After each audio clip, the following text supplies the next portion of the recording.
ಆತ್ಮೀಯ ವಿದ್ಯಾರ್ಥಿಗಳೇ, ನಾವು ಹಿಂದಿನ ತರಗತಿಯಲ್ಲಿ ಬೀಜೋಕ್ತಿಗಳು ಮತ್ತು ನಿತ್ಯ ಸಮೀಕರಣಗಳು ಪಾಠದಲ್ಲಿ ನಾವು ಬೀಜೋಕ್ತಿ ಅಂದ್ರೇನು ಮತ್ತು ಬೀಜೋಕ್ತಿಗಳನ್ನು ಆಗಲಿ ಏಕಪದ, ದ್ವಿಪದ, ತ್ರಿಪದ ಅಂತಂದ್ರೆ ಏನು ಅಂತ ನಾವು ತಿಳ್ಕೊಂಡಿದ್ದಲ್ವಾ. ಸೊ ಏಕಪದ ಅಂತಂದ್ರೆ ಏನು? ಏಕಪದೋಕ್ತಿ ಅಂದರೆ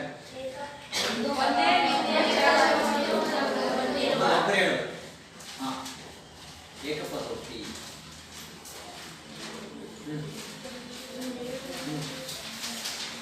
ಒಂದೇ ಒಂದು ಪದವನ್ನು ಹೊಂದಿರುವ ಬೀಜೋಕ್ತಿಯನ್ನು ಏಕಪದೋಕ್ತಿ.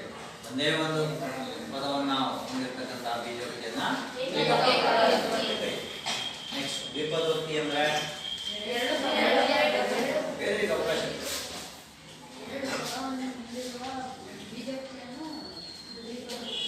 ಜೋರಾಗಿ ಹೇಳಬೇಕು. ಸೊ ಆ ಬೀಜೋಕ್ತಿಯಲ್ಲಿ ಎರಡು ಪದಗಳಿದ್ರೆ ಅದನ್ನ ದ್ವಿಪದೋಕ್ತಿ. ನೆಕ್ಸ್ಟ್ ತ್ರಿಪದೋಕ್ತಿ. ತ್ರಿಪದೋಕ್ತಿ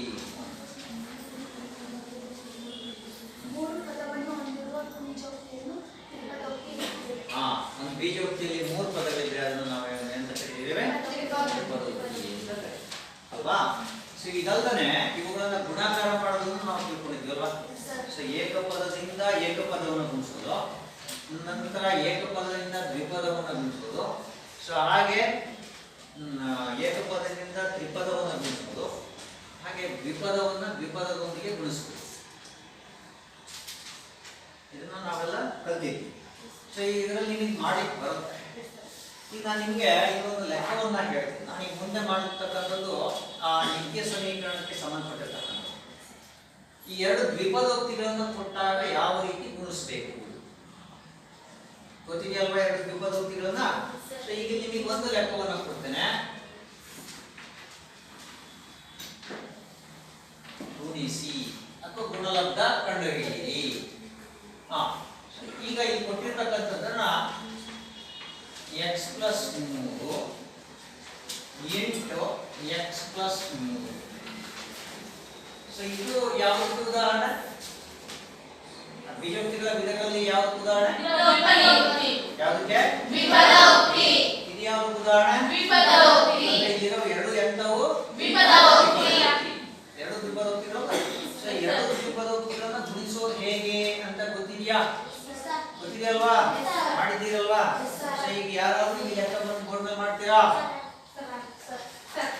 ಅವನೇ ಸರಿ ಅಜೀವ್ ಬರ್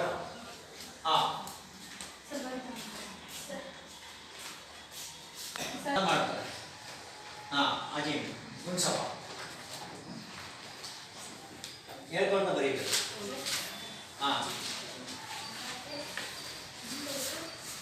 x into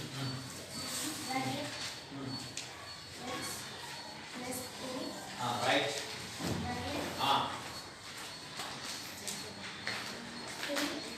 ಚಿಹ್ನೆ ಯಾವ್ದು ಹಾಕ್ಬೇಕು? ಪ್ಲಸ್.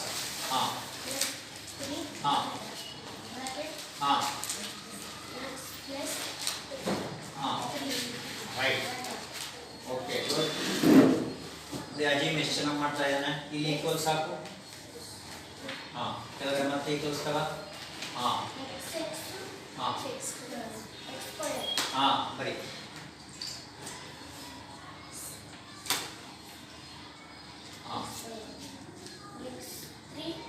ಚಿಹ್ನೆ ಯಾವ್ದು ತೆಗಿಬೇಕು ಈಗ?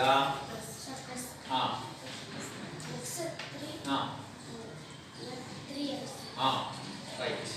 ಮತ್ತೆ ಮೂರು ಬರಲಿಲ್ಲ.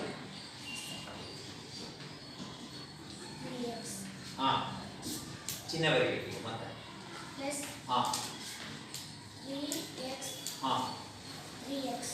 ರೈಟ್. ಚಿಹ್ನೆ 3 ಮೂರ್ಲೆ. ಈಗ ನೆಕ್ಸ್ಟ್ ಈಕ್ವಲ್ಸ್ ಎಕ್ಸ್ ಸ್ಕ್ವೇರ್ ಅಲ್ಲ, ಹಾಗೆ ಇಡು. ಈ ಎಕ್ಸ್ ಸ್ಕ್ವೇರ್ ಹಾಗೆ ಬರೀ. ಒಂದು ಬೇಡ, ಬಂದು ಮತ್ತೆ ಬರದೇ ಇದ್ದು ನಡೀತದೆ. ಈಗ ಸಜಾತಿಯ ಪದಗಳು ಎಷ್ಟಾಯ್ತು? 3 + 3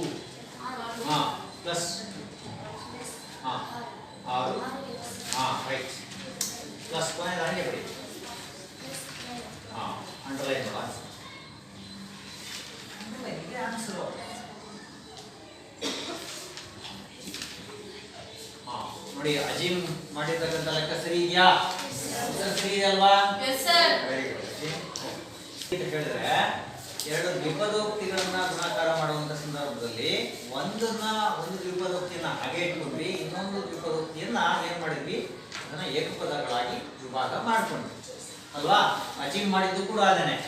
ಇಲ್ಲಿ ಏನ್ ಮಾಡ್ದ, ಇವನು ಮೊದಲನೇ x+3 ಅನ್ನ ಈ ದ್ವಿಪದೋಕ್ತಿಯನ್ನ ಏಕಪದವಾಗಿ ಇಟ್ಕೊಂಡ, ಆನಂತರ ದ್ವಿಪದೋಕ್ತಿಯನ್ನ ಬರ್ಕೊಂಡ.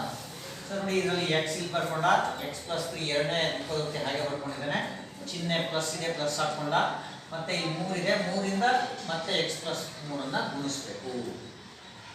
ಈಗ ನೋಡಿ ಇದೇನಾಯ್ತು, ಇದು ಏಕಪದ, ಇದು ದ್ವಿಪದ. ಈಗ ಆಲ್ರೆಡಿ ನಿಮಗೆ ಗೊತ್ತಿದೆ x × x ಒಂದು ಅಂತ ಬರ್ಕೊಂಡಿದ್ರೆ ತಪ್ಪೇನಿಲ್ಲ, ಒಂದು x². ಚಿಹ್ನೆ ಪ್ಲಸ್ ಇದೆ ಪ್ಲಸ್ ಬರ್ಕೊಳ್ತೀವಿ, 3 × x ಅಥವಾ x × 3 ಪ್ಲಸ್ ಚಿಹ್ನೆ ಇದೆ ಪ್ಲಸ್ ಬರ್ಕೊಂಡ, 3 × x plus into plus plus ಆಯ್ತು, ಆಗ 3 ಸೊ ಈಗ x² ಇದನ್ನ ಚರಾಕ್ಷರ ಹಾಗೆ ಇಟ್ಕೊಳ್ತೀವಿ, ಘಾತ 2 ಇದೆ. ಒಂದೇ ರೀತಿಯಾಗಿರ್ತಕ್ಕಂಥ ಚರಾಕ್ಷರಗಳು 3x 3x. ಈ ಚಿಹ್ನೆ ಏನಿದೆ ಎರಡು ಹತ್ರ ಪ್ಲಸ್ ಇದೆ. ಸೊ ಹಾಗಾಗಿ ಏನ್ ಮಾಡ್ತೀವಿ, 3 + 3 6x, ಈ 9ನ್ನ ಹಾಗೆ ಇಟ್ಕೊಳ್ತೀವಿ. ಅಲ್ಲಿಗೆ ಇದರ ಗುಣಲಬ್ಧ ನಮಗೆ ಏನ್ ಬಂತು, x² + 6x + 9.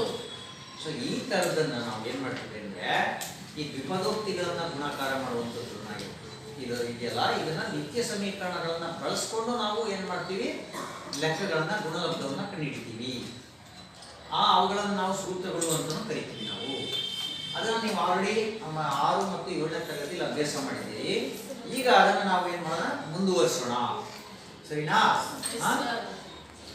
ಇಲ್ಲಿ ಇರತಕ್ಕಂತಹ ಒಂದು ದ್ವಿಪದೋಕ್ತಿಗಳನ್ನ ಗುಣಾಕಾರ ಮಾಡೋದು ನೀವೇನ್ ಮಾಡಿದ್ದೀರೋ ಅದೇ ರೀತಿಯಾಗಿ ನಾವು ಕೂಡ ಇದರ ಗುಣಲಬ್ಧವನ್ನು ಕೂಡ ಹಾಗೆ ಕಂಡುಹಿಡಿಯೋಣ. ಗೊತ್ತಾಯ್ತಾ? ಈಗ ನಾನೇನ್ ಮಾಡ್ತಾ ಇದ್ದೀನಿ, ಅವೆರಡನ್ನು ಬರ್ಕೊಳ್ತಾ ಇದ್ದೀನಿ. a + b × a + b ಇವೆರಡು ದ್ವಿಪದೋಕ್ತಿಗಳು, ಇವೆರಡನ್ನು ಹಾಗೆ ಬರ್ಕೊಳ್ತಾ ಇದ್ದೀನಿ. ಸೊ ಬರ್ಕೊಂಡಾದ್ಮೇಲೆ ಗಮನಿಸ್ಬೇಕಿಲ್ಲಿ, ಅಜೀಮ್ ಮಾಡಿದಂತ ಮೊದಲನೇ ಬೀಜೋಕ್ತಿ ನನ್ನ ದ್ವಿಪದೋಕ್ತಿನ ಇದನ್ನ ಹಾಗೆ ಬರ್ಕೊಳ್ತೀನಿ, a + b. ಸೊ ಈಗ ಎರಡನೇ ದ್ವಿಪದೋಕ್ತಿಯಲ್ಲಿ ಇದನ್ನ ವಿಭಾಗಿಸ್ಕೊಳ್ತೇನೆ. ಇದರಲ್ಲಿ ಮೊದಲನೇ ಚರಾಕ್ಷರ a ಇಂದ ಒಂದ್ಸರಿ ಗುಣಿಸ್ತೇನೆ, ಚಿಹ್ನೆಯಲ್ಲಿ ಯಾವ್ದಿದೆ ಪ್ಲಸ್ ಇದೆ, ಪ್ಲಸ್ ಬರ್ಕೊಳ್ತೀನಿ. ನೆಕ್ಸ್ಟ್ ಈ ಮೊದಲನೇ ದ್ವಿಪದೋಕ್ತಿಯನ್ನ ಇದನ್ನ ಪುನಃ ಹಾಗೆ ಬರ್ಕೊಳ್ತೇನೆ, a + b.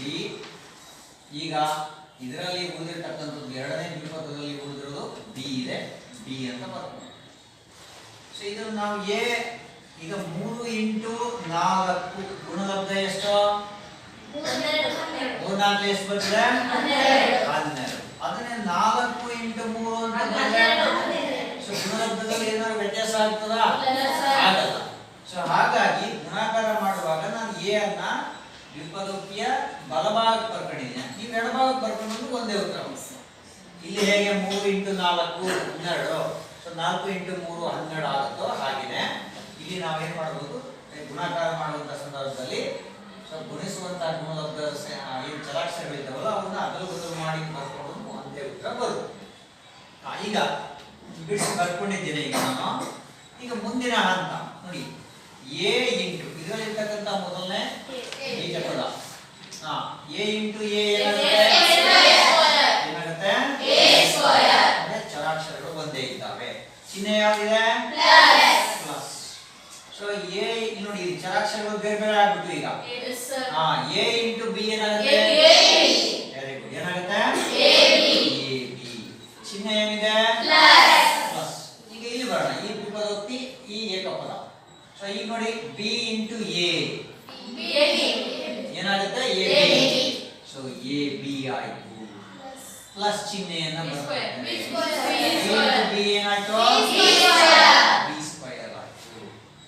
ಸೊ ಈಗ ನೋಡಿ a² ಗೆ ಯಾವ್ದಾದ್ರು ಕೂಡ್ಲಿಕ್ಕೆ ಬರ್ತದ ಚರಾಕ್ಷರ ಇಲ್ಲ, ಚರಾಕ್ಷರಗಳು ಇದಾವೆ ಆದ್ರೆ ಘಾತಗಳು ಬೇರೆ ಬೇರೆ ಅಲ್ವಾ. ಸೊ a² ಅನ್ನ ಇದನ್ನ ಹಾಗೆ ಬರ್ಕೊಳ್ತೇವೆ, ಪ್ಲಸ್ ನೋಡಿ ಈ ಎ ಬಿ ಮತ್ತು ಎ ಬಿ ಅನ್ನುವ ಎರಡು ಚರಾಕ್ಷರಗಳು ಅಲ್ಲ ಒಂದೇ ಇದ್ದಾವೆ ಅಲ್ವಾ, ಅವನ್ನ ಸಜಾತಿಯ ಬೀಜಪದಗಳು ಅಂತ ಕರಿತೀವಿ. ಅವುಗಳನ್ನ ಅಂತ ಕರಿತೀವಿ ಸಜಾತಿಯ ಬೀಜಪದಗಳು. ಒಂದು ಎ ಬಿ ಪ್ಲಸ್ ಒಂದು ಎ ಬಿ ನೋಡಿ, ಎರಡು ಚಿಹ್ನೆ ಇದೆ.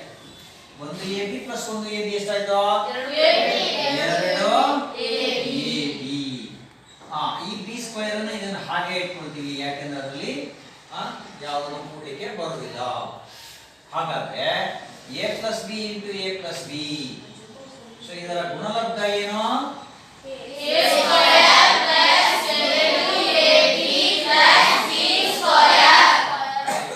ಸೊ ಈಗ ಇದನ್ನೇ ಏನ್ ಮಾಡೋದು ನೋಡಿ, ಇಲ್ಲಿ ವಿಪದೋಕ್ತಿ ಆಯ್ತಲ್ಲ, ಇದನ್ನ ನಾವು ಹೀಗೂ ಬರೀಬಹುದಲ್ಲ. ನೋಡಿ ಈಗ 3 ಇಂಟು 3 ಈಕ್ವಲ್ಸ್.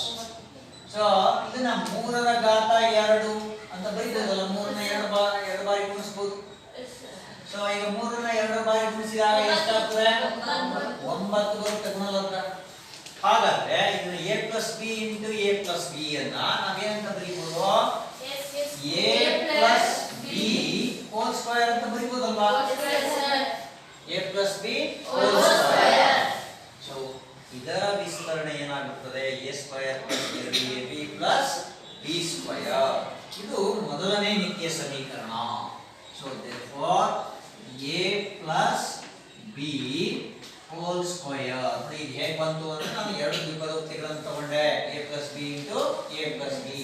ಸೊ ಅದನ್ನು ಗುಣಾಕಾರ ಮಾಡಿ ಸಂಕ್ಷಿಪ್ತ ರೂಪಕ್ಕೆ ತಂದಾಗ ಈ ಉತ್ತರ ಬಂದಿದೆ. ಇದೇ a ಪ್ಲಸ್ ಬಿ ಅನ್ನ 2 ಬಾರಿ ಇರೋದ್ರಿಂದ ಇಲ್ಲಿ ಹೇಗೆ 3 ಇಂಟು 3 ನ 3 ಸ್ಕ್ವೇರ್ ಅಂತ ಬರೀಬಹುದು, ಹಾಗೆ a plus B into A plus B ಅನ್ನ a plus B whole square ಅಂತ ಬರ್ಕೊಂಡಿದ್ದೀನಿ. ಸೊ ಈಗ ಇದರ ವಿಸ್ತರಣೆಯನ್ನು ನೋಡಿದ್ರೆ a plus B hole square equals a square plus 2ab plus c square. ಇದು ಮೊದಲನೆಯ ನಿತ್ಯ ಸಮೀಕರಣ, ಮೊದಲನೆಯ ನಿತ್ಯ ಸಮೀಕರಣ ಅಥವಾ ಸೂತ್ರ. ನೋಡಿ ಇಲ್ಲಿ ಮೊದಲನೇ ಸೂತ್ರ ಈ ಕಡೆ ಗಮನದಲ್ಲಿ ನೆನಪಿಟ್ಕೊಳ್ಬೇಕು. ಇದನ್ನು ಓದೋದು ಹೇಗೆ ಅಂದ್ರೆ a plus B hole square equals a square plus a square plus 2ab plus b square. a plus B hole square equals a square plus 2ab plus b square. ನೀವು 3 ಸತಿ ಹೇಳಿ ನೋಡೋಣ ಈಗ ಅಂದ್ರೆ.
ಉಚ್ಚಾರಣೆ ಮಾಡ್ಲಿಕ್ಕೆ ಬರಬೇಕಲ್ಲ. a plus b square a plus b whole square. ನೋಡಿ ಹೋಲ್ ಸ್ಕ್ವೇರ್ ಅಂದ್ರೆ ಇವೆರಡು ಪದಗಳಿಗೆ ಅಕ್ಷರಾಕ್ಷರಗಳಿಗೆ ನಾವು ಬ್ರಾಕೆಟ್ ಅದಕ್ಕೆ a plus b whole square. ಹೇಳು equal to ab a square plus b a 2ab plus b square. ಇನ್ನೊಂದ್ಸರಿ ಹೇಳು a plus b whole square whole square is equal to ab plus yeah is equal to a square ಹಾ plus 2ab plus b square. ಹಾ ಚಲೋ. So ಇನ್ನೊಬ್ರು ಹೇಳ್ತೀರಾ? Last Jalsa last ಒಂದು ಹೇಳು. a plus b whole square is equal to a square plus 2ab plus b square. Good stop. So ಈಗ ಇದರ ಮೇಲ್ಗಡೆ ನಾವು ಈ ಸೂತ್ರವನ್ನು ಉಪಯೋಗಿಸಿ ಅಲ್ಲಿ ಗುಣಲಬ್ಧ ಮಾಡ್ತಾ ಇದ್ವಿ. ಸ್ವಲ್ಪ ಗುಣಾಕಾರ ಮಾಡಲಿಕ್ಕೆ ಸಮಯ ತಗೊಳ್ತಾ ಇದೆ. ಆದ್ರೆ ಈಗ ಈ ನಿತ್ಯ ಸಮೀಕರಣ ಉಪಯೋಗಿಸಿ ನಾವು ಮಾಡಿದಾಗ ಏನಾಗುತ್ತೆ, ಸುಲಭ ಆಗುತ್ತೆ. ಗೊತ್ತಾಯ್ತಾ? ಈ ಸೂತ್ರಗಳನ್ನು ಉಪಯೋಗಿಸಿ ಮಾಡಿದಂಥ ಸಂದರ್ಭದಲ್ಲಿ ನಮಗೆ ಸುಲಭ ಆಗುತ್ತೆ. ಈಗ ಇದನ್ನ ಈ ಸೂತ್ರವನ್ನು ಉಪಯೋಗಿಸಿ ನಾವೇನ್ ಮಾಡೋಣ, ಲೆಕ್ಕವನ್ನ ಮಾಡೋಣ. ಇದನ್ನ ಈ ಸೂತ್ರವನ್ನು ನಾವು ನಿತ್ಯ ಸಮೀಕರಣ ಅಂತ ಕರಿತೀವಿ. ಯಾಕೆ ನಿತ್ಯ ಸಮೀಕರಣ ಅಂತ ಕರಿತೀವಿ ಅಂದ್ರೆ, ನೋಡಿ ಚರಾಕ್ಷರ ಇಲ್ಲಿ ಯಾವ ಎರಡು ಚರಾಕ್ಷರಗಳಿದ್ದಾವೆ? ಚರಾಕ್ಷರಗಳು ಯಾವಿದ್ದಾವೆ? ಎ ಮತ್ತು ಬಿ. ಈ ಚರಾಕ್ಷರದ ಬೆಲೆ, ಚರಾಕ್ಷರಗಳಿಗೆ ನಾವು ಬೆಲೆಯನ್ನ ಆದೇಶ ಮಾಡಿದಾಗ ಎಡಭಾಗ ಮತ್ತು ಬಲಭಾಗ, ಸೊ ಇವೆರಡು ಸಮ ಇದ್ದರೆ ಅವುಗಳನ್ನ ನಿತ್ಯ ಸಮೀಕರಣಗಳು ಅಂತ ಹೇಳ್ತೀವಿ. ಗೊತ್ತಾಯ್ತಾ? ಸೂತ್ರಗಳಿಗೂ ನಿತ್ಯ ಸಮೀಕರಣಗಳಿಗೂ ವ್ಯತ್ಯಾಸ ಏನಪ್ಪಾ ಅಂತ ಹೇಳಿದ್ರೆ, ಸೂತ್ರ ಅಂದ್ರೆ ಅದನ್ನ ಹಾಗೆ ಇಟ್ಕೊಂಡು ನಿತ್ಯ ಸಮೀಕರಣ ಅಂತ ಹೇಳಿದ್ರೆ, ಸೊ ಚರಾಕ್ಷರದ ಎಲ್ಲಾ ಚರಾಕ್ಷರ ಯಾವ್ಯಾವ ಬರ್ತದೆ ಎಲ್ಲವೂ ಇಲ್ಲಿ ಎಷ್ಟು ಬರ್ತವೆ, ಎಲ್ಲ ಚರಾಕ್ಷರಗಳು, ಅದರ ಎಡಭಾಗದ ಚರಾಕ್ಷರದ ಬೆಲೆಗಳಿಗೆ ಏನು ನಮಗೆ ಉತ್ತರ ಬಂದಿರ್ತದೋ ಅದೇ ರೀತಿಯಾಗಿರ್ತಕ್ಕಂಥದ್ದು ಚರಾಕ್ಷರದ ಎಲ್ಲಾ ಬೆಲೆಗಳನ್ನು ಬಲಭಾಗದಲ್ಲಿ ಆದೇಶ ಮಾಡಿದಾಗ ಸಿಗುವಂತ ಉತ್ತರ ಎಡಭಾಗ ಮತ್ತು ಬಲಭಾಗ ಎರಡೂ ಸಮನಾಗಿದ್ದರೆ ಅದನ್ನು ನಾವು ನಿತ್ಯ ಸಮೀಕರಣ ಅಂತ ಕರೀತೀವಿ. ಗೊತ್ತಾಯ್ತಾ? ಸೊ ಈಗೆಲ್ಲ ಬರ್ಕೊಂಡ್ರ, ಇದನ್ನ ಬರ್ಕೊಂಡ್ರೇನಪ್ಪ? ಈಗ ಇದ್ರ ಮೇಲೆ ಲೆಕ್ಕ ನೋಡೋಣ. ಲೆಕ್ಕ ನೋಡ.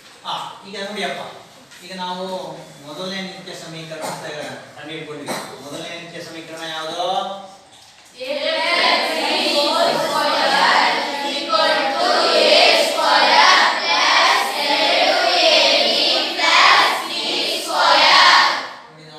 ಬರ್ದಿದ್ದೇನೆ.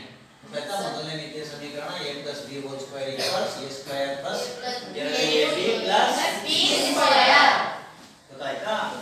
ಸೊ ಈಗ ನಾವು ಈ ಸಮೀಕರಣದ ಮೇಲ್ಗಡೆ, ಈ ನಿತ್ಯ ಸಮೀಕರಣದ ಮೇಲ್ಗಡೆ ಲೆಕ್ಕ ಮಾಡ್ತೀವಿ. ಅಂದ್ರೆ ಇದನ್ನೇ ಬಳಸ್ಕೋಬೇಕು. ಇದೇ ರೀತಿಯಾಗಿ ಎಲ್ಲ ನಿತ್ಯ ಸಮೀಕರಣಗಳು ಆದ್ಮೇಲೆ ಕೊನೆಗೆ ಸೂಕ್ತವಾದ ನಿತ್ಯ ಸಮೀಕರಣದಿಂದ ಗುಣಲಬ್ಧ ಕಂಡುಹಿಡಿ ಅಂತ ಕೊಡ್ತಾರೆ.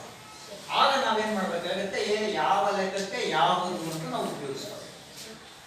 ಸ್ಪಷ್ಟ ಆಯ್ತಾ? ಈಗ ಸದ್ಯಕ್ಕೆ ನಾವು ಏನೋ ನಾವು ಮೊದಲನೇ ನಿತ್ಯ ಸಮೀಕರಣ ಬಳಸ್ತಾ ಇರೋದ್ರಿಂದ ಇದ್ರ ಮೇಲ್ಗಡೆ ನಾವು ಲೆಕ್ಕ ಮಾಡ್ತೇವೆ. ನೋಡೋಣ ಈಗ. ನೋಡಿ, ನಿತ್ಯ ಸಮೀಕರಣ ಬಳಸಿ ಗುಣಲಬ್ಧ ಕಂಡುಹಿಡಿಯಿರಿ ಅಂತ ಪ್ರಶ್ನೆಯನ್ನ ಕೇಳ್ತಾರೆ. ಈಗ ಮೊದಲನೇ ಲೆಕ್ಕ ಇದೆ, x plus 3 whole square. ನೋಡಿ ಇದು ಉಚ್ಚಾರಣೆ ಮಾಡೋದು x plus 3 whole square.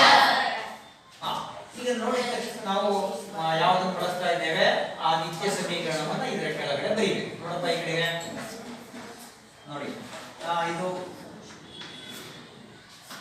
ಇದರ ಕೆಳಗಡೆ ಲೆಕ್ಕ ಕೊಟ್ಟ ತಕ್ಷಣ ಲೆಕ್ಕದ ಕೆಳಗಡೆ ನಾವೇನ್ ಮಾಡಬೇಕು, ಸೂತ್ರವನ್ನ ಬರೀಬೇಕು. ನೋಡಿ ಸೂತ್ರವನ್ನ, ಯಾವ ಸೂತ್ರ?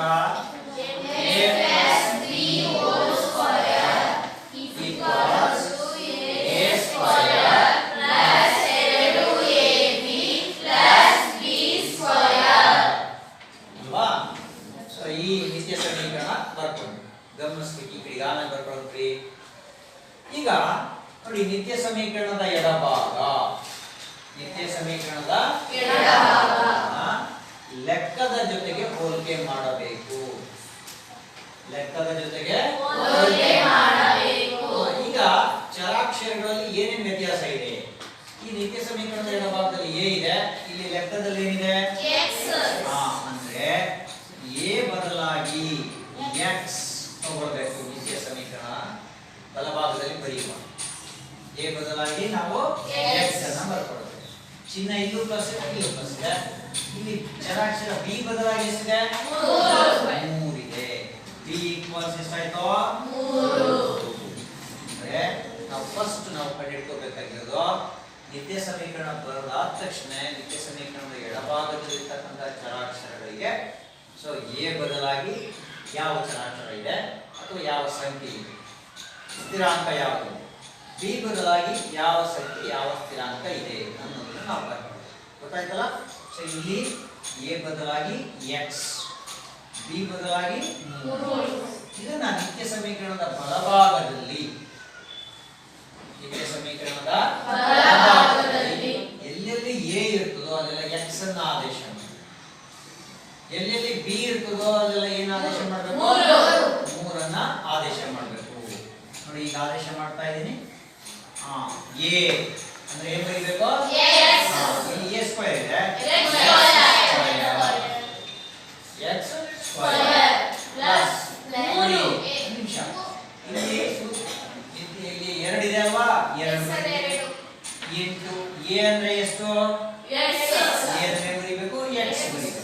ಇಂಟು b ಅಂದ್ರೆ ಏನು ಬರೀಬೇಕು? 3. ನೋಡಿ ಇಲ್ಲಿ 2 ab ಅಂದ್ರೆ 2 ಇಂಟು a ಅಂದ್ರೆ x ಇದೆ, b ಅಂದ್ರೆ 3 ಇದೆ. 2 into x into 3 plus b ಅಂದ್ರೆ 3 ಸ್ಕ್ವೇರ್. ಸೊ ಈಗ ಮೊದಲನೇ ಸ್ಟೆಪ್ ಗೊತ್ತಾಯ್ತಾ? ನಿತ್ಯ ಸಮೀಕರಣ ಬರೀತೇವೆ. ಸೊ ಎಡಭಾಗವನ್ನು ವರ್ಗ ಮಾಡ್ಕೊಳ್ತೇವೆ. ಆ a ಮತ್ತು b ಬೆಲೆಯನ್ನ ಬಲಭಾಗದಲ್ಲಿ ಆದೇಶ ಮಾಡ್ತೀವಿ. ಈಗ ಸುಲಭ ಉತ್ತರ. ಸೊ ಈಗ ಇದು ಆಲ್ರೆಡಿ ಚರಾಕ್ಷರ ಇನ್ನೇನು ಗುಣಾಕಾರ ಮಾಡಿದ್ರೆ ಅಷ್ಟೇ ಬರೋದ್ರಿಂದ x ಸ್ಕ್ವೇರ್ ಇದನ್ನು ಹಾಗೆ ಬರ್ಕೊಳ್ತೀವಿ ಪ್ಲಸ್ ಈಗ ಇದರಲ್ಲಿ 2 ಇಂಟು x ಇಂಟು 3 ಇದೆ. ಈಗ ನೋಡಿ ಸ್ಥಿರಾಂಕಗಳನ್ನು ಗುಣಿಸೋಣ. 3 2 6 ಇಂಟು x ಹೀಗೆ ಇವುಗಳ ಗುಣಲಬ್ಧ ಎಷ್ಟಾಯ್ತು? 6x ಪ್ಲಸ್ 3 ಸ್ಕ್ವೇರ್ ಅಥವಾ 3 ರ ಘಾತ 2 ಅಂದ್ರೆ ಅರ್ಥ ಏನು? ಅರ್ಥ ಏನು? ಏನ್ ಮಾಡಬೇಕು? 3 ಅನ್ನ 2 ಬಾರಿ ಗುಣಿಸಬೇಕು. 3 3 9 ಎಷ್ಟಾಯ್ತು? 9. ಸೊ ಹಾಗಾದ್ರೆ x plus 3 whole square. So ಇದರ ಗುಣಲಬ್ಧ ಎಷ್ಟು ಬಂತು? ಈ x plus 3 whole square equals ಏಮಂತು x square plus 6x plus 9. ಇದು ನಮ್ಮ ಉತ್ತರ. ಇದರ ಗುಣಲಬ್ಧ ಇದನ್ನ ವಿಸ್ತರಿಸ್ತಾ ಗೊತ್ತಾಯ್ತಾ? ಸೊ ಈಗ ಹಾಗೆ ಇದೆ ಈ ಲೆಕ್ಕವನ್ನು ನೋಡೋಣ. ಇದು 2 ಆದ್ಮೇಲೆ 3ನೇ ಲೆಕ್ಕ ನಿಮಗೆ ಕೊಡ್ತೀನಿ. ನೀವು ಬಹಳ ಎಚ್ಚರಿಕೆಯಿಂದ ಕರೆಕ್ಟ್ ಆಗಿ ಯಾರು ಮಾಡ್ತಾರೆ ನೋಡಿ. ಕರೆಕ್ಟ್ ಆಗಿ ಮಾಡಬೇಕು. ಈ ಕಡೆ ಗಮನ. ಇದು ನೋಡಿ. ಸೊ ಇದಕ್ಕೂ ಕೂಡ ನಾವು ಸಮಸ್ಯೆ ಆಗಿರೋದ್ರಿಂದ ಈ ಸೊಲ್ಯೂಷನ್ ಅಂದ್ರೆ ಪರಿಹಾರ ಅಂತ ತಗೊಳ್ತೇವೆ. ಕೊಟ್ಟಿರ್ತಕ್ಕಂಥ ಲೆಕ್ಕ 2y ಪ್ಲಸ್ 5 ಹೋಲ್ ಸ್ಕ್ವೇರ್ ಇದೆ. ಇದಕ್ಕೆ ನಾವು ಯಾವ ರೀತಿಯ ಸಮೀಕರಣ ಬಳಸ್ತಾ ಇದ್ದೇವೆ? a plus b whole square. ನೋಡಿ ಅದನ್ನು ಬರ್ಕೋಬೇಕು. a plus b whole square equals ಬಲಭಾಗ ಏನು ಬರುತ್ತೆ? a ಸ್ಕ್ವೇರ್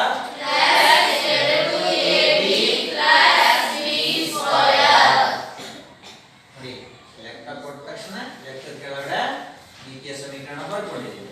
ಈಗ ನಿತ್ಯ ಸಮೀಕರಣದ ಎಡಭಾಗ ಮತ್ತು ಲೆಕ್ಕವನ್ನ ಹೋಲಿಕೆ ಮಾಡಬೇಕು. ಬರ್ಕೋಬಾರ್ದು ಈಗ. ಆಮೇಲೆ ನಿಮಗೆ ಬರ್ಕೊಳ್ಳಿ ಟೈಮ್ ಕೊಡ್ತೀನಿ ನಾನು. ಯಾಕಂದ್ರೆ ಇಲ್ಲಿ ಅರ್ಥ ಆದ್ರೆ ತಾನೇ ನಿಮಗೆ ಲೆಕ್ಕ ಮಾಡ್ಲಿಕ್ಕೆ ಬಿಡುದು. ಈಗ ನೋಡಿ ಗಮನಿಸಿ ಎಡಭಾಗ ಈ ನಿತ್ಯ ಸಮೀಕರಣದ ಎಡಭಾಗ ಮತ್ತು ಲೆಕ್ಕ. ಸೊ a ಅಂದ್ರೆ ಏನ್ ಬರೀಬೇಕು? ಏನ್ ಬರೀಬೇಕು? a ನ ಬೆಲೆ 2y. b ನ ಬೆಲೆ ಎಷ್ಟಾಗಿದೆ? 5 ಸ್ಕ್ವೇರ್ ಅಲ್ಲ 5. ಸೊ ಈಗ ನೋಡಿ a ಜಾಗದಲ್ಲಿ ಏನಿದೆ? ಲೆಕ್ಕದಲ್ಲಿ 2y ಇದೆ. ಇಲ್ಲಿ ನಿತ್ಯ ಸಮೀಕರಣ p ಇದೆ. ಅದರ ಜಾಗದಲ್ಲಿ ಲೆಕ್ಕದಲ್ಲಿ ಏನಿದೆ? 5 ಇದೆ. ಅದನ್ನ ನಾನು ಈಗ ಬರ್ಕೊಂಡಿದ್ದೇನೆ. a equals 2y, b equals 5. ಅಂದ್ರೆ ಈಗ ನಾವು ಸೂತ್ರದ ಬಲಭಾಗದಲ್ಲಿ ಎಲ್ಲೆಲ್ಲಿ a ಬರುತ್ತೋ ಅಲ್ಲೆಲ್ಲ ಏನ್ ಮಾಡಬೇಕು? 2y ಅನ್ನು ಆದೇಶ ಮಾಡಿ. ಎಲ್ಲೆಲ್ಲಿ b ಬರುತ್ತೋ ಅಲ್ಲೆಲ್ಲ 5 ಅನ್ನು ಆದೇಶ ಮಾಡಿ. ನೋಡಿ ಈಗ ಆದೇಶ ಮಾಡ್ತಾ ಇದ್ದೀನಿ. ಇಲ್ಲಿ a ಇದೆ ಅಂದ್ರೆ 2y ಹೋಲ್ ಸ್ಕ್ವೇರ್ ಅಂದ್ರೆ 2 2 ಬಾರಿ ಗುಣಿಸಬೇಕು, y ಅನ್ನು 2 ಬಾರಿ ಗುಣಿಸಬೇಕು ಪ್ಲಸ್ 2 ಇಂಟು a ಅಂದ್ರೆ 2y ಇಂಟು b ಅಂದ್ರೆ 5 ಪ್ಲಸ್ b ಅಂತ ಹೇಳಿದ್ರೆ 5 ಸ್ಕ್ವೇರ್. ಸೊ ಈಗ ನೋಡಿ 2y ಹೋಲ್ ಸ್ಕ್ವೇರ್ ಅಂದ್ರೆ 2y ಅನ್ನು 2 ಬಾರಿ ಗುಣಿಸಬೇಕು. 2y ಇಂಟು 2y ಎಷ್ಟು ಬರುತ್ತೆ?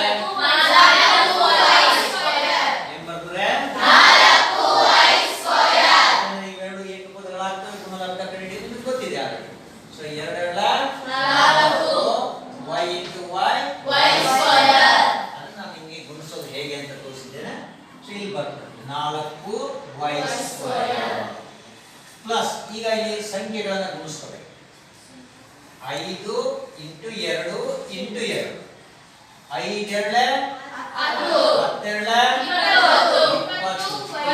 20 ಇಂಟು y 20y ಅಕ್ಷರ ಒಂದೇ ಇದೆ ಗೊತ್ತಾಯ್ತಲ್ಲ 5 2 10 10 2 20 into y 20y plus 5 square ಅಂದ್ರೆ 5 ಎಷ್ಟು ಬಾರಿ ಗುಣಿಸಬೇಕು 5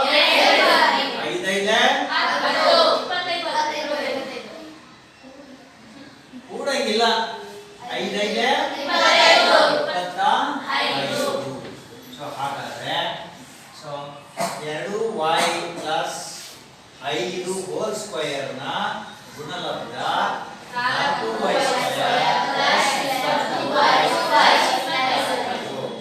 ಈ ಎರಡು ಲೆಕ್ಕಗಳು ಅರ್ಥ ಅಲ್ವಾ ಡೌಟಿಗೆ ಇರಲಿ ಏನು ಡೌಟ್ ಇಲ್ವಾ ಸೊ ಡೌಟ್ ಇಲ್ಲ ಅಂತ ಹೇಳಿದ್ರೆ ನೆಕ್ಸ್ಟ್ ಲೆಕ್ಕ ನೀವೇ ಮಾಡ್ತೀರಾ ಬೋರ್ಡ್ ಮೇಲೆ ಇದು ಅಲ್ಲಿ ಮಾಡಬೇಕು ಯಾರು ಕರಿತೀವಿ ಅವರು ಬೋರ್ಡ್ ಮೇಲೆ ಮಾಡಬೇಕು ಮಾಡ್ತೀರಾ ಈಗ ಫಸ್ಟ್ ಇದನ್ನು ಬರ್ಕೊಳ್ಳಿ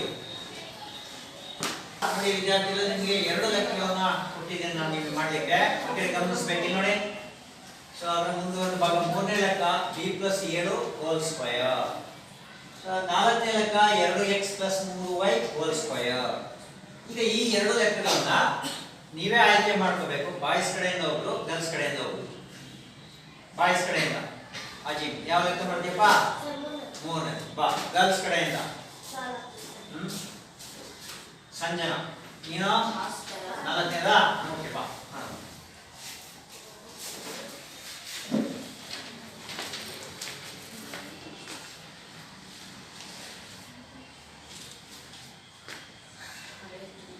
ಪರಿಹಾರ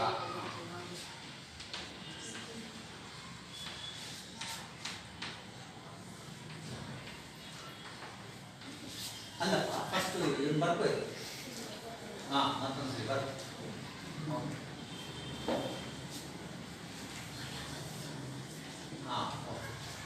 ಈಗ ಸೂತ್ರ ಇದು ಕೆಳಗಡೆ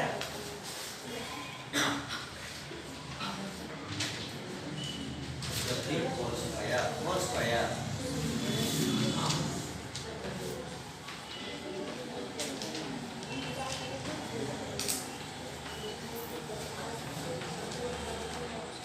ಎರಡು ab ಎರಡು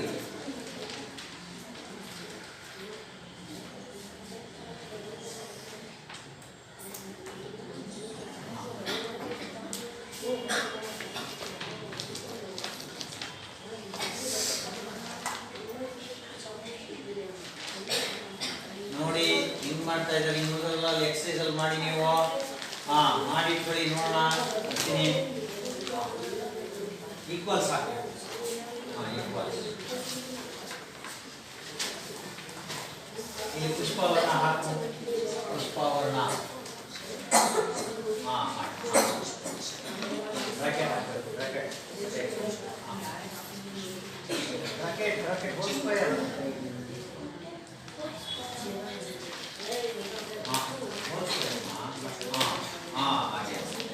ಪ್ಲಸ್ ಆದೇಶ ಮಾಡಬೇಕು ಪ್ಲಸ್ ಎರಡು ಸುತ್ತ ನೋಡ್ಕೋ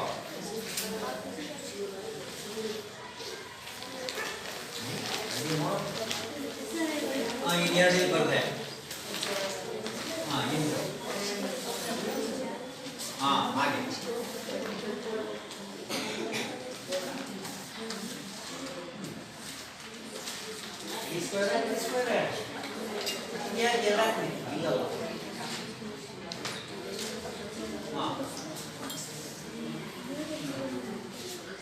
ಚಿಹ್ನೆ ಚಿಹ್ನೆ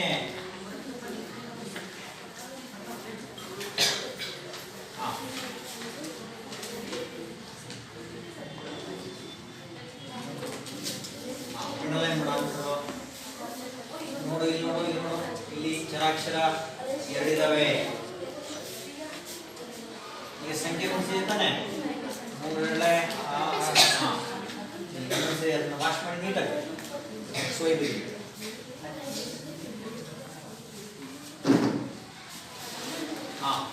ಸೊ ಈಗ ಅಜಿಮ್ ಹೆಂಗ್ ಬಂತು ಅಂತ ಅವ್ನು ಹೇಳ್ತಾನೆ ನೀನು ಆ ಕಡೆ ಅಂಡರ್ಲೈನ್ ಮಾಡೋ ಅನ್ಸರ್ ಚಿಹ್ನೆ ಪ್ಲಸ್ ಚಿಹ್ನೆ ಹಾಕಲಿಲ್ಲ ರೀ ಹೇಳಪ್ಪ ಇದು ನೋಡಿ ಕೇಳಿಸ್ಕೊಳ್ಳಿ ಈಗ ನೋಡಿ ಈಗ ಅಜಿತ್ ಮತ್ತು ಸಂಜನಾ ಇಬ್ಬರು ಲೆಕ್ಕ ಮಾಡಿದ್ದಾರೆ ನಿಮ್ಮ ಉತ್ತರ ಇಷ್ಟೇ ಬಂದಿದೆಯಾ ನೋಡಿ ಮೊದಲನೇ ಲೆಕ್ಕ b + 7 ಹೋಲ್ ಸ್ಕ್ವೇರ್ ಗೆ b² + 14b + 49 ಬಂದಿದೆಯಾ ಎಷ್ಟು ಬಂದಿದೆ ಕೈ ಎತ್ತಿ ಹಾ ರೈಟ್ ಈ ಕಡೆ ಬಾಯ್ಸ್ ಅಲ್ಲಿ ಇಳಿಸಿ ನೋಡ್ತೀನಿ ನಾನು ಬಂದು ನೆಕ್ಸ್ಟ್ ನೋಡಿ ಸಂಜನಾ ಮಾಡಿರ್ತಕ್ಕಂಥ 4ನೇ ಲೆಕ್ಕ ಈ 4ನೇ ಲೆಕ್ಕದ ಆನ್ಸರ್ ಇಷ್ಟು ಬಂದಿದೆಯಾ ಕರೆಕ್ಟ್ ಆಗಿ ಪ್ರಾಮಾಣಿಕವಾಗಿ ಕೈ ಎತ್ತಬೇಕು ಬಂದಿದ್ರೆ ಇಷ್ಟು ಆನ್ಸರ್ ಬಂದಿದೆ ಅಂದ್ರೆ ಬಂದಿದೆ ಬರಲಿಲ್ಲ ಅಂತಂದ್ರೆ ತಪ್ಪಾಗಿದೆ ಅಂತ ಅದನ್ನ ಸರಿಪಡಿಸೋಣ ಯಾವುದು ಬಂದಿಲ್ಲ ಇದು ಮಾಡ್ಲಿಕ್ಕೆ ಸ್ವಲ್ಪ ಮಾಡಿದ್ಯಾ ಹಾ ಸರಿ ಆಯ್ತು ಇವ್ರು ಈ ಸಲ ಏನ್ ಮಾಡ್ತಾರೆ ಇದನ್ನೇ ಹೇಳ್ಕೊಡ್ತಾರೆ ಹೆಂಗ್ ಮಾಡಿದ್ರು ಅಂತ ಎಕ್ಸ್ಪ್ಲೈನ್ ಮಾಡ್ತಾರೆ ಕೇಳಿಸ್ಕೊಳ್ಳಿ ಆಮೇಲೆ ನಿಮ್ಮನ್ನ ಚೆಕ್ ಮಾಡೋಣ ಹೇಳು a plus b whole square is equal to m plus b whole square ಗೆ ಸರಿ ಲೆಕ್ಕನ ಸರ್ ಹಾ sir a is equal to b sir first ಇರುತ್ತೆ x ಇರುತ್ತೆ sir b is equal to 7 sir 7 ಸೇರಿಸಬೇಕು ಸ್ಕ್ವೇರ್ ಹಾಕ್ಬೇಕು right sir is equal to sir a ಎಲ್ಲ ಇದರಲ್ಲಿ a ಬಂದಿತ್ತು ಕೇಳಿಸ್ಕೊಳ್ಳಿ ನೋಡು ಅವನು ಹೆಂಗೆ ಹೇಳ್ತಿದ್ದ ಸರ್ a ಬಂದಿತ್ತು ಅಲ್ಲಿ b ಹಾಕಬೇಕು ಸರ್ b ಎಲ್ಲಿ ಬಂದಿತ್ತು ಅಲ್ಲೆಲ್ಲ ಏನು ಮಾಡಬೇಕು ಸರ್ b ಎಲ್ಲಿ ಬಂದಿತ್ತು ಅಲ್ಲಿ 7 ಹಾಕಬೇಕು ಈಗ ಹೇಳು sir b² plus 2b 7 plus 7 square sir ಇದಷ್ಟೇ ಅಷ್ಟೇ ಬರುತ್ತೆ sir b into b b square sir 7 ಅಂದ್ರೆ 7 7 14 b ಐತಲ್ಲ ಅದಕ್ಕೆ b ಸೇರಿಸ್ಬೇಕು 14b sir 7 49 sir okay good ಮೂರನೇ answer b² plus 14b plus 49 very good ನೋಡಿ ಎಷ್ಟು ಚೆನ್ನಾಗಿ ಮಾಡಿದಾರಲ್ಲ ಚಪ್ಪಲಾಗಿ ನೀನು ಕನ್ನಡ ನೀವು ಇನಿಷಿಯಲಿ 7 ಎಲ್ಲ ಹೇಳ್ಬೋದಾ ಈಗ ಸಂಜನಾ ನೀನು ಹೇಳ್ಬೋದು ಸರಿ ಸಮೀಕರಣ ಬರ್ಕೊಬೇಕು a plus b whole square ಈಗ ಕೇಳಿಸ್ಕೊಳ್ಳಿ a plus b whole square is equal to a square plus 2ab plus b square ಈ ಸಮೀಕರಣದಲ್ಲಿ ಲೆಕ್ಕದ ಎಡಭಾಗ ಲೆಕ್ಕ ಮತ್ತು ಸೂತ್ರದ ಎಡಭಾಗ ಹೋಲಿಕೆ ಮಾಡಬೇಕು ಇಲ್ಲಿ a ಜಾಗದಲ್ಲಿ ಲೆಕ್ಕದಲ್ಲಿ ಏನಾಯ್ತು ಅದ್ರಲ್ಲಿ 2x ಅಂತ ಬರ್ಕೊಂಡು ಆಮೇಲೆ b ಜಾಗದಲ್ಲಿ 3y ಅದನ್ನ ಬರ್ಕೊಂಡು ಇಲ್ಲಿ ಸೂತ್ರದ ಬಲಭಾಗದಲ್ಲಿ a ಜಾಗದಲ್ಲಿ 2x whole square 2x ಬರೀಬೇಕು 2x ಬರೀಬೇಕು b ಜಾಗದಲ್ಲೆಲ್ಲ ನೋಡಿ ಲೆಕ್ಕದ ಈಗ ಬರ್ಕೊಂಡಾದ್ಮೇಲೆ a ಬೆಲೆ 2x ಇದೆ b ಬೆಲೆ 3y ಇದೆ ಸೊ ಇದನ್ನ ನಾವೇನ್ ಮಾಡಬೇಕು ಆ ಸಮೀಕರಣದ ಬಲಭಾಗದಲ್ಲಿ ಎಲ್ಲೆಲ್ಲಿ a ಬರುತ್ತೋ ಅಲ್ಲೆಲ್ಲ ಏನ್ ಮಾಡಬೇಕು 2x ಎಲ್ಲೆಲ್ಲಿ b ಬರ್ತದೋ ಅಲ್ಲೆಲ್ಲ 3y ಹೀಗೆ ಇಲ್ಲಿ 2x whole square ಪ್ಲಸ್ ಇಲ್ಲಿ 2 a ಜಾಗದಲ್ಲಿ 2 ಇರ್ಬೇಕು ಅಂತ ಬರ್ಕೊಂಡು 2x a ಜಾಗದಲ್ಲಿ 2x ಬರ್ಕೊಂಡು b ಜಾಗದಲ್ಲಿ 3y ಬರ್ಕೊಂಡು ಪ್ಲಸ್ ಇಲ್ಲಿ b ಐತೆ ಮತ್ತೆ b ಜಾಗದಲ್ಲಿ 3y whole square ಬರ್ಬೇಕು 2x whole square ಇದು ಕೂಡಿದ್ರೆ ಗುಣಿಸಿದ್ರೆ 4x square ಆಗುತ್ತೆ ಪ್ಲಸ್ m ಹಂಗೆ ಬರ್ಕೋಬೇಕು 2 3 6 6 6 12 ಅದು ಬರ್ಕೊಂಡು ಮತ್ತೆ ಚಲಾಕ್ಷರ xy ಐತೆ xy ಬರ್ಕೋಬೇಕು ಪ್ಲಸ್ ಐತೆ ಪ್ಲಸ್ ಬರ್ಕೊಂಡು 3y whole square ಗುಣಿಸಿದ್ರೆ 9y square ಆಗುತ್ತೆ ವೆರಿ ಗುಡ್ ಸಂಜನಾ ಇನ್ನೊಂದ್ಸರಿ ಗಮನಿಸಿ ಇನ್ನೊಂದ್ಸರಿ ನೋಡಿ ಇಲ್ಲಿ a ಅಂತಂದ್ರೆ 2x whole square ಆಯ್ತು ಪ್ಲಸ್ ಚಿಹ್ನೆ ಬರ್ಕೊಂಡೆ ನೆಕ್ಸ್ಟ್ ನೋಡಿ ಇಲ್ಲಿ ಏನೇನಿದೆ 2 ಇದೆ 2 ಹಾಗೆ ಬರ್ಕೊಳ್ತೀವಿ a ಅಂತಂದ್ರೆ 2x b ಅಂತಂದ್ರೆ 3y ಪ್ಲಸ್ b ಅಂದ್ರೆ 3y whole square ಈಗ 2x whole square ಅಂದ್ರೆ 2x into 2x ಎರಡು ಬಾರಿ ಗುಣಿಸ್ತೀವಿ 2 4 x into x square ಅಂದ್ರೆ ಇದರ ಗುಣಲಬ್ಧ 4x square ಪ್ಲಸ್ ಚಿಹ್ನೆ ಈಗ ಸಂಖ್ಯೆಗಳನ್ನು ಗುಣಿಸೋಣ 3 2 6 6 12 12 ಬರೀಬೇಕು ಚರಾಕ್ಷರಗಳು ಎಕ್ಸ್ ವೈ ಬೇರೆ ಬೇರೆ ಇದಾವೆ. ಎಕ್ಸ್ ಇಂಟು ವೈ ಅಂದ್ರೆ ಇದರ ಗುಣಲಬ್ಧ ಏನಾಯ್ತು 12 x y plus 3y whole square ಅಂದ್ರೆ 3y ಇಂಟು 3y 3 ಮೂಲ 9 y into y so 2x plus 3y whole square ನ ವಿಸ್ತರಣೆ ಅಥವಾ ಗುಣಲಬ್ಧ 2x square sorry 4x square plus 12xy plus 9y square. So ಈಗ ಏನಾದ್ರು ಡೌಟ್ ಇದೆಯಾ? ಎಲ್ಲರಿಗೂ ಇದು ಅರ್ಥ ಆಯ್ತಲ್ಲ? So a plus b whole square ನಿತ್ಯ ಸಮೀಕರಣದ ಮೇಲ್ಗಡೆ ಸೊ ಯಾವ ರೀತಿಯಾಗಿ ಗುಣಲಬ್ಧವನ್ನ ಕಂಡುಹಿಡಿಬೇಕು ಅನ್ನೋದು ಸರಿನಾ? ಸೊ ಬರ್ಕೊಂಡ್ರೆ ಎಲ್ಲರೂ? ಈಗ ಮೊದಲನೇ ಲೆಕ್ಕ ಈ ಅಜೀಮ್ ಮಾಡಿರ್ತಕ್ಕಂಥ ಲೆಕ್ಕವನ್ನು ಎಲ್ಲರೂ ಕರೆಕ್ಟ್ ಮಾಡಿದ್ದೀವಿ. ಆದ್ರೆ ಇದು ಮಾತ್ರ ಕೆಲವರಿಗೆ ಡೌಟ್ ಇತ್ತು. ಈಗ ಕ್ಲಿಯರ್ ಆಯ್ತಾ? ಏನಾದ್ರು ಡೌಟ್ ಇದೆಯಾ? ಏನಿಲ್ವಾ? ಸೊ ಈಗ ಅಂದ್ರೆ ನೀವು ಇದೇ ತರದ ಲೆಕ್ಕಗಳನ್ನ ನಾನು ಮನೆಗೆ ಕೊಡ್ತೀನಿ, ನೀವು ಅದನ್ನ ಏನ್ ಮಾಡ್ಬೇಕು, ಮನೆಯಲ್ಲಿ ಮಾಡ್ಕೊಂಡು ಬಂದು ತೋರಿಸ್ಬೇಕು ಸರಿನಾ? ನೆಕ್ಸ್ಟ್ ಕ್ಲಾಸ್ ಅಲ್ಲಿ ಮುಂದಿನ ನಿತ್ಯ ಸಮೀಕರಣಕ್ಕೆ ಹೋಗೋಣ. ಈಗ ಹೋಮ್ವರ್ಕ್ ಕೊಡೋಣ. ನೋಡಿ ಈಗ ನಾಳೆ ಬರುವಾಗ ವಿದ್ಯಾರ್ಥಿಗಳೇ ನೋಡಪ್ಪ, ಎಲ್ಲರೂ ಏನ್ ಮಾಡ್ಬೇಕು, ಈಗ ಮಾಡಿರ್ತಕ್ಕಂತಹ ಸೂತ್ರದ ಮೇಲ್ಗಡೆ ಇಲ್ಲಿ ಲೆಕ್ಕಗಳನ್ನ ಕೊಟ್ಟಿದ್ದೇನೆ. ಸೂಕ್ತ ನಿತ್ಯ ಸಮೀಕರಣ ಬಳಸಿ ಗುಣಲಬ್ಧ ಕಂಡುಹಿಡಿಯಿರಿ. ಅಂದ್ರೆ ಯಾಕೆ ಅಂತ ಹೇಳಿದ್ರೆ ಎಲ್ಲಾ ಸಮೀಕರಣಗಳು ಮುಗಿದ ಮೇಲೆ a plus B whole square ಇದೆ, a minus B whole square ಇದೆ, a square minus B square ಇದೆ, x plus a x plus b ಬರುತ್ತವೆಲ್ಲವೂ ಬರೋದ್ರಿಂದ ಅಲ್ಲಿ ನಿಮಗೆ ಏನು ಕೇಳ್ತಾರೆ, ಸೂಕ್ತ ನಿತ್ಯ ಸಮೀಕರಣ ಅಂತ ಕೇಳ್ತಾರೆ. ಅದ್ರಲ್ಲಿ ಯಾವ್ದನ್ನು ಬಳಸಬೇಕು ಅಂತ. ಅದಕ್ಕೆ ಇಲ್ಲಿ ನಾವು ಇವತ್ತು ಮಾಡಿರೋದು a plus B whole square ಅದ್ರ ಮೇಲ್ಗಡೆ ಆದ್ರೂ ನೀವೇನಂತ ಮಾಡ್ಕೋಬೇಕು, ಸೂಕ್ತ ನಿತ್ಯ ಸಮೀಕರಣ ಬಳಸಿ ಇವುಗಳ ಗುಣಲಬ್ಧ ಕಂಡುಹಿಡಿಯಿರಿ. ಒಂದನೇದು c ಪ್ಲಸ್ 5 ಹೋಲ್ ಸ್ಕ್ವೇರ್, ಎರಡನೇದು 2p ಪ್ಲಸ್ 3 ಹೋಲ್ ಸ್ಕ್ವೇರ್, ಮೂರನೇದು 3p plus 5 cube whole square. ಮಾಡ್ಕೊಂಡ್ಬರ್ತೀರಲ್ವಾ? ಇವತ್ತಿಗೆ ಇಲ್ಲಿಗೆ ಮುಗಿಸೋಣ. ಮುಂದಿನ ತರಗತಿಯಲ್ಲಿ ಮತ್ತೊಂದು ನಿತ್ಯ ಸಮೀಕರಣವನ್ನ ಮತ್ತು ಅದರ ಮೇಲ್ಗಡೆ ಇರ್ತಕ್ಕಂಥ ಲೆಕ್ಕವನ್ನ ಬಿಡಿಸೋಣ. ಓಕೆ.